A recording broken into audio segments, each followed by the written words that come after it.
తర్వాత ఇంకోటి చంద్రబాబు నాయుడు గారు ఫస్ట్ ఈ కల్తీ జరిగిందని చెప్పినప్పుడు కూడా ఆయనకి లేనిపోయిన రాజకీయాలు ఆపాదించారు. ఆయన ఒక కుట్ర బుద్ధితో చేస్తున్నాడు, శ్రీవారి ప్రతిష్టను దెబ్బతీయటానికి చేస్తున్నాడు, టీటీడీ ప్రతిష్టను దెబ్బతీస్తే టీటీడీకి వచ్చే ఆదాయం తగ్గిపోతుంది, భక్తులు తగ్గిపోతారు. మసకబారితే చంద్రబాబు నాయుడు గారికి వచ్చే లాభం ఏముంది? అంటే వీళ్ళు దొంగతనం చేసిన పర్లా, దోపిడీ చేసిన పర్లా, ఆస్తులను దిగమింగినా పర్లేదు, కానీ వీళ్ళు చేసినవి బయటపడితే టీటీడీ ప్రస్తుతం తర్వాత ఇంకోటి ఆయన ఇంకా సివిల్ వర్క్స్లోనో ఇతర వాటిల్లో కూడా చెప్పలేదు కదా. లడ్డు అనేది చాలా ప్రాధాన్యత గల అంశం, పవిత్రత కలిగినటువంటి అంశం. అనేక మంది విశ్వాసంతోనూ నమ్మకంతోనూ భక్తితో తింటారు. అటువంటి దాంట్లో కల్తీ జరగటం అనేది చాలా మనసుకి బాధ కలిగించే అంశం ఎవరికైనా.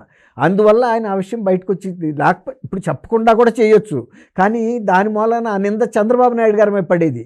ఏమనేవాళ్ళు, ఈయనకి కూడా ఏదో ముట్టి ఉంటుంది, అందుకే ఆయన గుట్టుచప్పుడు కాకుండా అది ఒక తప్పు బయటపడకుండా ఆగదండి.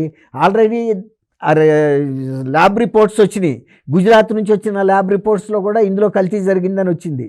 తర్వాత కల్తీ జరిగిన అంశం పోర్టులో ఉండే ప్రతి వంట మనిషి, మేస్త్రి కూడా పట్టుకోగలడండి. ఎందుకంటే వాళ్ళకి కొన్ని శతాబ్దాలుగా అందులో పనిచేస్తున్నప్పుడు వాళ్ళకి నెయ్యి ఏదో కృత్రిమ నెయ్యి ఏదో తెలియనంత అమాయకులు కాదు. సామాన్యుడు భక్తుడికో తెలిసిపోయింది కదా, లడ్డు పరిస్థితి బాగాలేదని అందరూ గగ్గోలు పెట్టారు.